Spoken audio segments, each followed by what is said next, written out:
자, 우리 지난주에 함께 살펴보았던 것처럼 사도 바울은 고린도에 구원받은 성도들에게 편지를 썼습니다. 그 편지의 이름이 고린도전서이죠. 이들 안에 분쟁이 있다는 소식을 듣게 되었고 이것이 교회를 무너뜨리는 사탄의 전략인 줄 알았기 때문에 서둘러서 편지를 씁니다. 그런데 사도 바울은 편지를 시작하면서 비난으로 시작하지 않습니다. 하나님께 대한 감사하는 것으로부터 그의 편지를 시작합니다. 비록 이들이 미성숙하기는 했지만 그러나 잘하는 것도 있었기 때문입니다. 이들의 문제는 주님과의 교제를 통해 충분히 해결될 수 있다고 믿었기 때문에 감사하는 것으로부터 그의 편지를 시작했지요. 오늘은 이어지는 본문을 우리 함께 살펴볼 것입니다. 세 가지 요점을 가지고 있는데, 첫째로 고린도 교회의 다툼의 본질, 이 분쟁의 본질은 다른 것이 아니라 헛된 것을 자랑하는 것에 있었다 하는 것을 첫 번째 요점으로 말씀드리고 싶습니다. 사도 바울이 그 고린도 교회에 편지를, 고린도 전서를 쓰고 있을 때 고린도 교인들은 서로 나뉘어져서 분쟁하고 있었죠. 당시의 상황, 겉으로 드러나는 모습은 이랬습니다. 고린도전서 1장 12절입니다. 내가 이것을 말하거니와 너희가 각각 이르되 나는 바울에게, 나는 아볼로에게, 나는 게바에게, 나는 그리스도에게 속한 자라 하면서 서로 갈라져서 다투고 있었어요. 자, 그러니까 고린도 교회 안에는 바울파도 있었고 아볼로파도 있었고 게바파, 그리고 심지어는 그리스도파까지 있었습니다. 그냥 나뉘어진 정도가 아니고 서로 자기들이 옳고 또 우월하다고 주장하며 다투고 있었던 상황이었습니다. 아마도 역사적으로 재구성해 보면 이런 상황이 아니었을까 싶어요. 여기 바울파는 교회 개척 멤버들이 아니었을까 싶습니다. 고린도 교회는 바울이 개척했으니까 그 교회 개척 멤버들이 함께 뭉쳤던 것 같고 이들이 교회 안에서 텃세를 좀 부리고 있었던 것 같아요. 어느 교회나 그렇지 않습니까? 자, 그러니까 이걸 못마땅하게 생각한 교인들이 제2대 목사인 아볼로를 중심으로 모이게 됩니다. 아볼로는 지난주에도 살펴보았던 것처럼 철학적 언변이 뛰어나고 성경에도 능통한 사람이었습니다. 오늘날로 말하자면 공부 많이 한 것입니다. 언변이 뛰어났던 것입니다. 설교를 잘했던 것이에요. 그래서 아볼로파가 생겼습니다. 아볼로가 사람을 모아서 파를 만든 것이 아니고 사람들이 모여서 아볼로라는 간판을 내어 건 것이에요. 그러니까 이에 질서라 베드로파가 등장합니다. 게바파라고 소개가 되어 있는데 베드로파가 등장해요. 베드로가 누구입니까? 당대 예루살렘 교회, 당대 기독교의 수장이 베드로가 아니었겠습니까? 게다가 아볼로가 지식과 지혜의 대명사라면 베드로는 기적과 능력의 사도였죠. 그래서 베드로 간판을 건 베드로파가 등장했습니다. 이제 걸 수 있는 간판 다 갖다 걸었죠. 바울 걸었고 아볼로 걸었고 베드로 걸었죠. 높은 것, 센 것 다 가져다가 간판으로 내세웠습니다. 그런데 가만히 보니까 여기에도 틈새 시장이 있어요. 이들보다 더 높은 간판이 하나 남아있다는 것을 알게 되었습니다. 그 간판의 이름이 뭐예요? 그리스도. 그 간판을 내어 걸게 됩니다. 여러분도 아이들 키워보셔서 아시겠습니다만 아이들 다투는 것 보면 참 유치찬란합니다. 이런 예를 들어 이제 저도 어린 시절 그런 거 했는데 이런 거죠. 우리 집에 딱지 많다? 나도 많어. 너 몇 장 있어? 나 100장. 난 200장. 난 300장. 난 400장. 이게 있는지 아닌지 확인할 길은 없어요. 그렇게 300장, 400장 그렇게 서로 높은 숫자를 계속 제시하다가 아는 숫자 다 나오게 되면 어떻게 합니까? 한 놈이 얼른 말하죠. 난 무한대! 하면 그럼 끝입니다. 어디서 그 무한대의 개념을 배웠는지 모르지만 아무튼 그렇게 말하고 나면 더 나올 것이 없습니다. 고린도 교회 그리스도파가 꼭 그런 사람들이었어요. 누가 그리스도보다 더 높을 수 있습니까? 그러니까 우리 아이들 딱지 가지고 싸울 때, 다툴 때 무한대 하듯이 이 고린도 교회는 그리스도 이거 간판 걸고 함께 모여서 다투고 있는 사람들이 있었던 거예요. 참 유치찬란합니다. 그렇죠? 두피 로빈스라는 분이 유치한 신앙과 어린 아이와 같은 신앙을 구별하고 각각의 특징 5가지를 제시한 바 있습니다.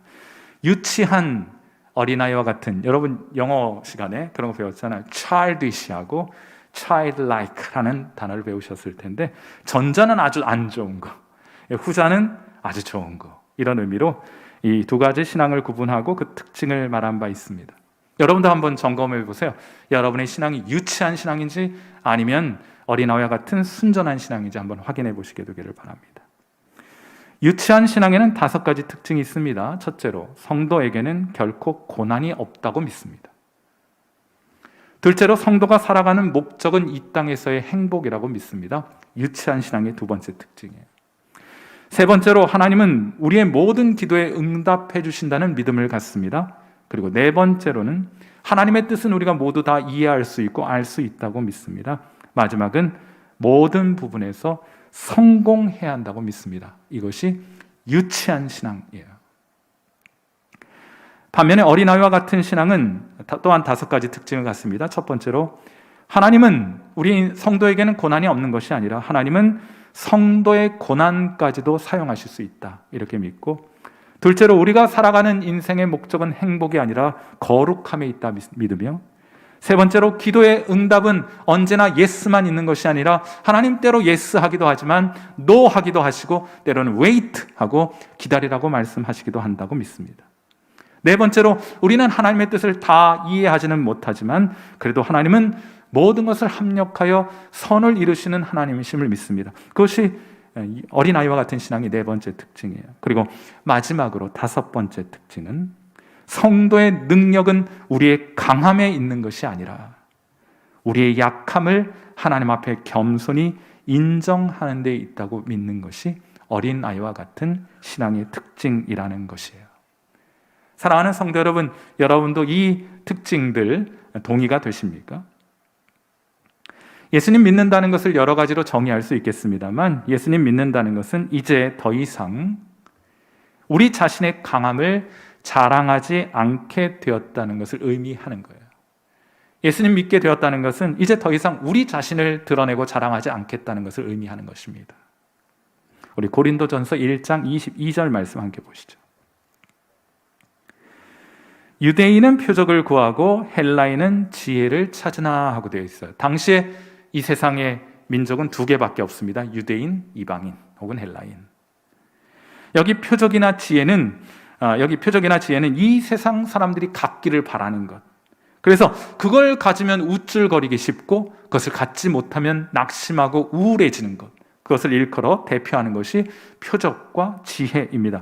우리 시대의 표현으로 말하자면 능력이고 돈이고 지위고 성공이고 그로 인한 우월감이라고 말할 수 있는 거예요.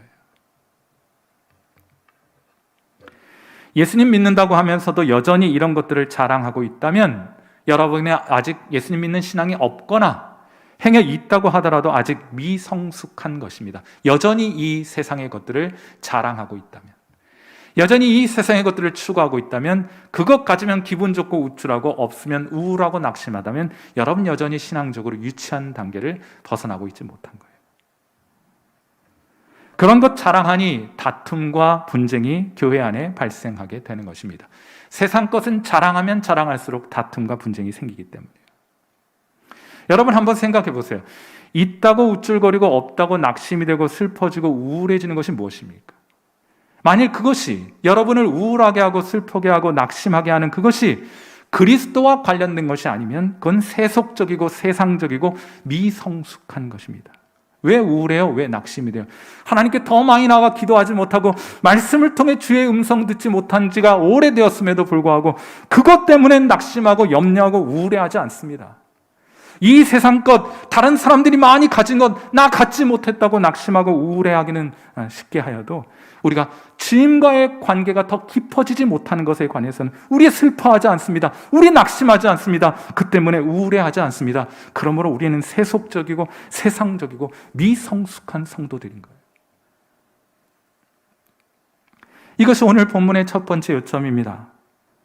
고린도 교회 다툼의 문제가 왜 발생하였느냐? 헛된 것 자랑하기 때문이었다. 두 번째 요점은 이것입니다. 참된 성도의 자랑은 그럼 무엇이냐? 바로 예수 그리스도입니다. 오직 예수 그리스도예요. 자, 우리 고린도전서 1장 30절과 31절 말씀 같이 한번 보겠습니다. 우리 같이 한번 읽어봐요. 특별히 고린도전서 1장 30절은 매우 중요한 성경 구절이에요. 체크해 놓으시고 두고두고 묵상하시면 좋겠고, 앞으로도 제가 이 구절은 계속 여러분에게 해설을 해드리게 될 것입니다. 같이 읽습니다. 시작. 너희는 하나님으로부터 나서 그리스도 예수 안에 있고 예수는 하나님으로부터 나와서 우리에게 지혜와 의로움과 거룩함과 구원함이 되셨으니 기록된 바 자랑하는 자는 주 안에서 자랑하라 함과 같게 하려 함이라. 예수님 믿는 사람들은 어떤 사람들이냐? 자랑거리가 바뀐 사람들이에요. 여러분이 무엇을 자랑하는지를 잘 들어보면 그 사람의 신앙을 비교적 정확하게 측정하고 진단해 볼 수 있습니다. 무엇을 자랑하는 사람인가? 예수 믿는 사람들은 예수님을 자랑하는 사람들입니다. 예수 믿는 사람들은 예수님만 자랑하는 사람들이에요. 왜요? 중요한 것이 달라졌기 때문에. 제가 이래봬도 어린 시절 딱지 먹기를 참 잘해서 어린이 딱지 재벌이라는 소리를 좀 듣고 살았습니다. 동네 딱지 다 따모았습니다. 얼마나 많이 모았는가 하면 저희 어머니께서 연탄불 꺼졌을 때 제 딱지로 불을 다시금 붙이곤 했으니까 어느 정도 딱지가 집에 많았는지 아시겠죠? 딱지 가득한 가방을 보면 왠지 마음이 든든했고, 비가 와서 밖에 나가 놀지 못할 때 심심하면 안방에다가 그 딱지를 100장씩 세워서 쭉 세워놓는 게 취미였습니다. 그거 바라보고 혼자 뿌듯해하고 흐뭇해했던 기억이 있어요. 제가 그런데 한번 여러분에게 여쭤보겠습니다. 제가 지금도 종이 딱지 쌓아놓고 그걸 보면서 뿌듯해하면 어떨 것 같으십니까? 어떨 것 같아요? 뭐 안 될 건 없겠죠. 근데 유치하죠? 전 이제 더 이상 딱지 가지고 놀지 않습니다. 그걸 모아놓지도 않고 그걸 많이 모았다고 자랑하지도 않습니다. 없다고 우울하지 않아요. 전혀 우울하지 않아요. 왜냐하면 이제 더 이상 딱지치기가 되게 중요하지 않게 되었기 때문입니다. 이제 제가 이보다 훨씬 더 중요한 것을 알게 되었기 때문이에요. 더 이상 딱지 가지고 놀지는 않습니다. 지난주에도 말씀드렸던 것처럼 구원의 본질이 무엇이냐? 그것은 죽은 후에 어떤 장소에 가는 것이 아니다라고 말씀을 드렸어요. 그러면 구원의 본질은 무엇이냐? 우리가 예수님 믿고 구원을 받게 되는데 그 구원의 본질은 무엇이냐? 그것은 지금 바로 이곳에서부터 하나님과 화목하게 되는 것이 구원이에요. 하나님과 교제하는 것이 구원입니다. 하나님이 우리를 아시고 우리가 하나님을 아는 것이 구원이에요. 사랑하는 성도 여러분, 이보다 더 복되고 이보다 영광스럽고 이보다 사모할 만한 일이 이 세상에 달리 무엇이 있겠습니까? 이게 딱지하고 비교할 일이겠어요? 좋습니다. 이 세상을 창조하신 그 하나님이 내 하나님이 되고 내가 그분의 백성이 되는 것이 구원의 본질이라 말씀을 드렸어요. 좋습니다. 그런데 문제는 어떻게 죄인인 우리가 죄인과는 함께할 수 없는 하나님과 함께할 수 있느냐? 이게 좀 들어보세요. 죄인인 우리가 죄인과는 함께할 수 없는 하나님과 어떻게 함께할 수 있느냐? 이 일이 어떻게 실제로 일어날 수 있느냐 하는 것이 여러분 심각한 문제가 돼요. 이 딜레마를 어떻게 풀 수 있느냐? 인수분해, 삼각함수 이런 건 좀 몰라도 괜찮아요. 사는데 크게 지장 없습니다. 자녀 교육, 재산 증식, 건강 관리 방법 알면 좋습니다. 알아서 나쁠 건 없겠죠. 그러나 설령 몰라도, 물론 알기도 어렵습니다만 설령 알지 못해도 괜찮습니다. 그런 건 좀 몰라도 괜찮아요. 그러나 여러분이 꼭 알아야 할 것이 있습니다. 여러분이 꼭 얻어야 할 지혜가 있어요. 그것이 무엇인가 하면 죄인인 우리가 어떻게 죄인과는 함께할 수 없는 하나님과 화목할 수 있겠는가 하는 거예요. 이 딜레마를 해결해 주는 것이 참된 지혜입니다. 우리가 영원히 사모하고 영원히 흠모할 만한, 우리가 자랑할 만한 지혜가 되는 거예요. 어떻게 죄인인 우리가 죄인과는 함께할 수 없는 하나님과 하나 될 수 있겠는가? 교제할 수 있겠는가? 그런데 하나님의 지혜가 이 딜레마를 풀 수 있는 해답을 찾아냅니다. 그 방법이 무엇입니까? 죄인인 우리가 받아야 할 심판을 전혀 그렇게 할 필요가 없는 누군가가 대신 받게 하는 방법을 하나님의 지혜가 찾아낸 거예요. 여러분 놀랍지 않습니까? 드디어 죄인인 우리가 하나님과 함께하며 하나님을 아버지라고 부를 수 있는, 하나님과 교제할 수 있는 가능성이 우리에게 제시된 거예요. 죄인인 우리가 받아야 할 심판을 전혀 그럴 필요가 없는 어느 누군가가 대신 받게 함으로써. 그런데 문제가 하나 또 있어요. 설령 이런 방법이 있다고 하더라도 우리를 대신하게 될 그 누군가가 그렇게 하기를 거절한다면, 여러분, 그 방법은 아무 소용이 없지 않겠습니까? 아무리 좋은 방법이 있다고 하더라도 그것이 실행될 수 없다면 그것이 우리에게 무슨 유익이 있겠어요? 그러므로 하나님의 지혜는 하나님의 능력과 언제나 함께하는 거예요. 오늘 본문에도 그리스도가 하나님의 지혜이며 하나님의 능력이라고 말하는 이유가 있습니다. 아무리 좋은 방법이 있다고 하더라도 그것을 실행에 옮길 수 없다면 아무 유익이 없는 것 아니겠어요? 코로나 시대를 맞이해서 미국에는 지난 1년 사이에 아시아계 미국인들을 향한, 아시아인들 중에 이제 미국인들이 있잖아요. 그들을 향한 증오 범죄가 폭증했습니다. 여러분도 아마 매스컴을 통해 보시게 되었겠죠. 사태가 점점 심각해지자 이 문제를 논의하기 위해서 오하이오주에 주민평의회가 열리게 되었습니다. 어떻게 하면 이 아시안계 미국인들을 향한 증오심을 없앨 수 있겠는가 하는 그런 논의를 위해서 주민평의회가 열리게 됩니다. 이날 평의회 의장은 리웡이라는 이 아시안계 미국인이 그 평의회 의장을 맡게 돼요. 그런데 그는 마이크를 잡고 자신의 이야기를 털어놓습니다. 그는 18살에 미국에 이민을 오게 돼요. 그리고 18살 때 한참 민감하고 예민할 때 아시아인이라고 해서 폭행을 당한 경험이 있습니다. 그는 이런 인종차별 받지 않는 곳에서 일하고 싶다는 마음으로 미 육군에 입대하여 20년간 복무하게 되고 거기서 은퇴하게 되었어요. 하지만 사람들은 여전히 그의 애국심에 의문을 품게 되었습니다. 왜냐하면 그가 미국인처럼 생기지 않았다는 이유였습니다. 그는 그간 더 많은 학대와 더 많은 차별이 두려워서 침묵하고 있었습니다. 그 문제를 제기하고 목소리를 높이면 더 많은 학대와 더 많은 차별이 생길까 봐 그저 두려운 마음으로 침묵하고, 다만 자신이 속한 공동체가 더 나아지기를 바라는 마음으로 자신에게 맡겨진 일에 최선을 다하는 그런 소시민의 마음을 가지고 살아왔던 거예요. 하지만 그렇게 되어도 상황은 나아지지 않았습니다. 상황은 더욱 악화되어 가기만 했고, 이제는 더 이상 침묵하지 않기로, 침묵할 수 없다고 말했습니다. 그리고 그는 무엇인가를 작정한 듯 넥타이를 풀어 헤치기 시작해요. 그리고는 많은 사람들이 모여있는 자리에서 일어나서 많은 사람들 앞에서 자신의 와이셔츠를 위로 걷어 올립니다. 그 순간 회의장은 숙연해졌습니다.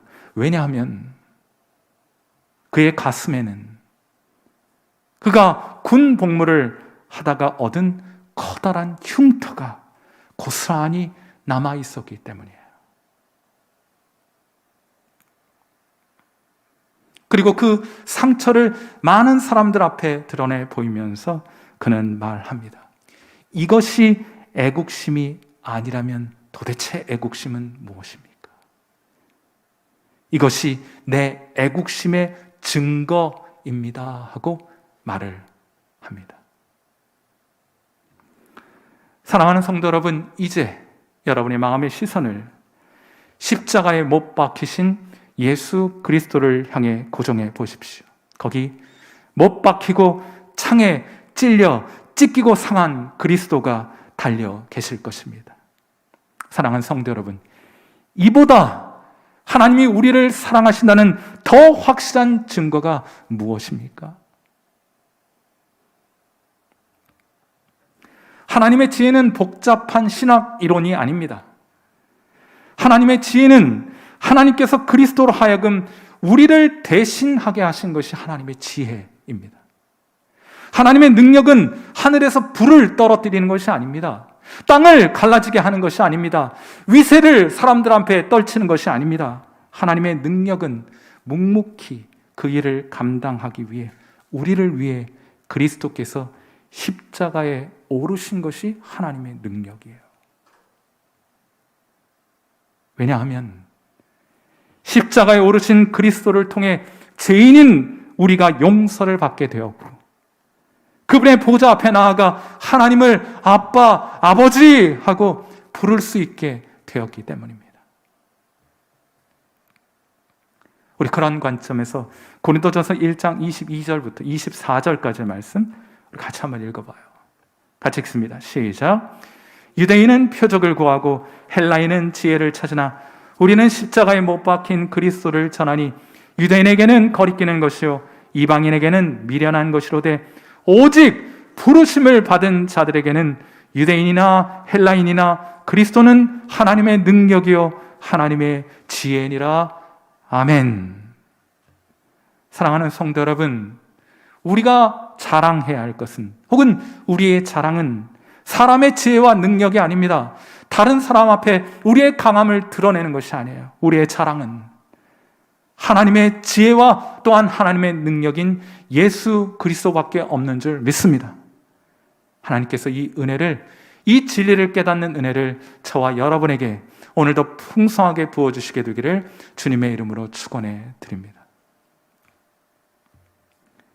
첫 번째 요점은 고린도 교회의 다툼은 결국 헛된 자랑의 문제였다는 것이었고, 두 번째로 우리의 자랑은 오직 예수 그리스도, 하나님의 지혜요 하나님의 능력이 되시는 예수 그리스도밖에 없다. 두 번째 요점이었습니다. 마지막으로 그리스도를 통해 새 언약이 성취됩니다. 아담과 하와는 범죄하여 에덴 동산에서 쫓겨났어요. 여러분, 그런데 천국이 장소가 아니고 그곳에 계신 하나님이라고 말씀드렸던 것처럼 에덴 동산에서 쫓겨났다는 것보다 훨씬 더 중요한 것은 그 에덴 동산을 거니는 하나님과 더 이상 함께할 수 없게 되었다는 것이 더 중요한 거예요. 그 이후로 기록된 성경의 모든 내용은 이처럼 하나님 앞에서 쫓겨난 죄인들이 어떻게 하면 다시금 하나님께로 돌아올 수 있겠는가 하는 것과 관련된 것이에요. 성경은 그것에 관한 기록입니다. 이러한 관점에서 구약 성경은 무엇이냐? 사람이 사람의 노력으로 하나님께 다가가기 위해 애쓴 흔적의 기록이 바로 구약 성경입니다. 결론은 무엇입니까? 그렇게 해서는 우리가 하나님 앞에 나아갈 수 없다. 그래서 하나님이 옛 언약, 구약이 아니라 새로운 언약, 새 언약, 신약을 주시게 되었어요. 그 신약, 새 언약의 핵심이 무엇이냐? 그것은 사람이 하나님께로 갈 수 없으니 이번엔 하나님께서 우리에게 오시겠다는 거예요. 어떻게 오시느냐? 또 어떻게 오셨느냐? 먼저 하나님의 아들 그리스도께서 사람의 몸으로 이 땅 가운데 오심으로 우리의 죄를 용서하시기 위해 십자가에 죽으셨고 우리를 의롭다 하기 위해 부활하셨으며 다시금 승천하심으로 하나님이 우리에게 다가오신 거예요. 하나님이 우리를 찾아오신 거예요. 이제 우리가 그 그리스도를 믿으면 하나님이 우리에게 성령을 보내주셔서 우리 안에 거하게 하십니다. 성령 하나님께서 우리 안에 거하시면서 우리와 함께 하시게 해주시는 거예요. 이것이 새 언약입니다. 여러분, 우리가 예수님 믿으면 구원받아요. 근데 그 공식을, 우리가 알고 있는 그 믿음의 공식을 조금 세밀화할 필요가 있어요. 예수님 믿고 성령 받는 것이 새 언약이에요. 거기까지 가셔야 돼요. 여러분의 이해의 지평이 거기까지 열려 있어야 합니다. 예수님 믿고 성령 받으셔야 하는 거예요. 스바의 여왕은 솔로몬의 지혜에 관한 소문을 듣고 그를 직접 찾아왔습니다.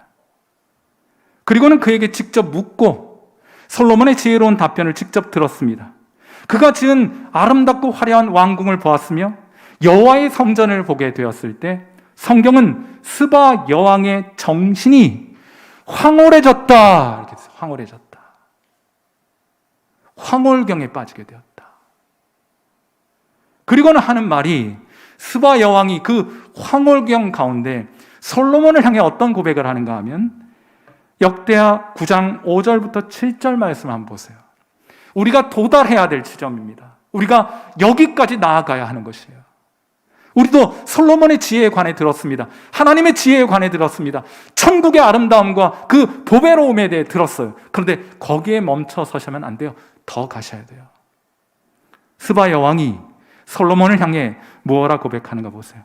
왕께 말하되 내가 내 나라에서 당신의 행위와 당신의 지혜에 대하여 들은 소문이 진실하도다. 내가 그 말들을 믿지 아니하였더니 이제 와서 본즉 당신의 지혜가 크다 한 그 말이 그 절반도 못 되는 것을 내가 알게 되었다 하는 거예요. 당신은 내가 들은 소문보다 더하도다. 복되도다. 당신의 사람들이요. 복되도다. 당신의 이 신하들이요. 항상 당신 앞에 서서 당신의 지혜를 들음이로다. 사랑하는 성도 여러분, 솔로몬의 지혜만 듣고도 이렇게 감탄하고 감복하고 황홀경에 사로잡히게 되는데, 그에게 지혜를 주신 하나님의 지혜를 알게 된다면 어떨 것 같으세요? 하나님의 지혜이시며 하나님의 능력이신 예수 그리스도의 가치를, 그 참된 가치를 우리가 발견하게 된다면, 아니 발견할 수만 있다면 그 얼마나 복된 일이겠습니까? 이 일을 누가 하시는 거예요? 성령께서 여러분 가운데 행하시게 될 것입니다. 르네상스 시대를 대표하는 예술가 레오나르도 다빈치, 그가 43살 때 한 부자 귀족으로부터 그림 한 편을 의뢰받습니다. 예수님께서 가지셨던 그 마지막 만찬 장면을 그려달라는 부탁을 받아요. 그는 심혈을 기울여서 이 그림을 완성하게 되었고, 작품이 거의 완성될 즈음 그의 절친한 친구를 불러서 그 그림을 보여주면서 그의 의견을 묻습니다. 그 그림을 본 친구는 깜짝 놀랐어요. 지금까지 본 적이 없는 최고의 걸작품을 레오나르도 다빈치가 그려냈기 때문에요. 특별히 그는 예수님의 손에 들린 은잔이 얼마나 세심하고 아름답게 그려졌든지 그 컵에서 눈을 뗄 수가 없다고 다빈치에게 말합니다. 그러자 다빈치는 자신이 들고 있던 붓을 들고 그 자리에서 은컵을 지워버리고 말았어요. 그래서 여러분이 우리가 알고 있는 이 마지막 만찬의 그림에는 은잔이 없습니다. 예수님의 손에 은잔이 없어요.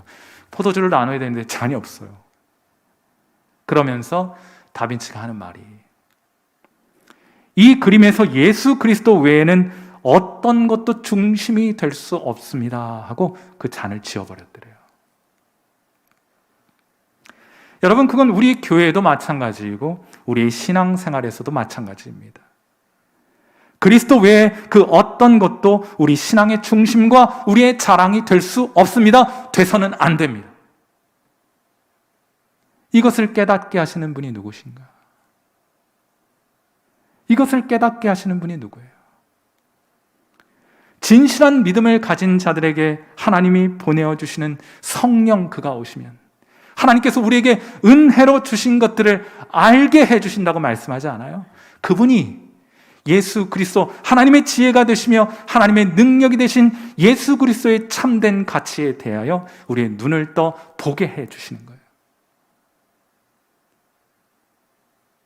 하나님의 지혜와 능력이 되신 그리스도께서 얼마나 탁월하시고 위대하시고 아름답고 보배로운 분이신지 그분이 우리의 눈을 열어 보여주시게 될 때 이미 우리에게 와 있는 그 은혜의 선물이 얼마나 값진 것인지를 알게 되는 것이에요. 그러므로 예수님 믿고 성령 받아 우리의 영안이 열려 하나님께서 우리에게 주신 그 값지고 보배로운 것들의 가치에 눈뜨게 되는 역사가, 그것을 간절히 바라는 사랑하는 성도 여러분에게 이 아침 충만하게 임하게 되기를 주님의 이름으로 축원해 드립니다. 성령 충만하십시오. 이를 위해 기도하십시오. 찾고 구하고 두드리십시오.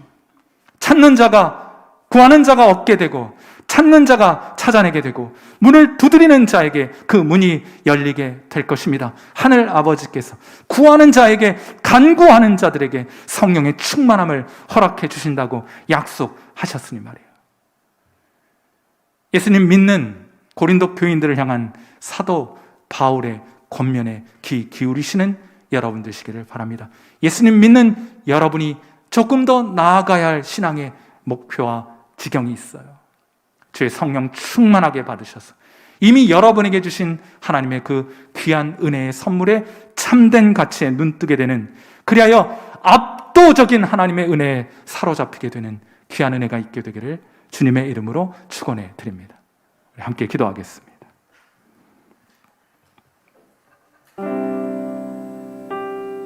우리 기도하실 때 세 가지 정도의 기도의 제목 가지고 기도합니다. 하나님, 오늘 우리의 심령을 성령으로 충만케 하셔서 하나님께서 우리에게 은혜로 주신 것들의 참된 가치에 눈뜨게 해 주옵소서.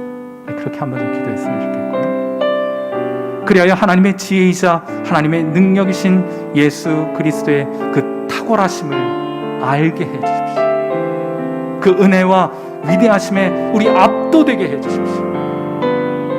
그리하여 이 세상 헛된 자랑 그치고 오직 그리스도만이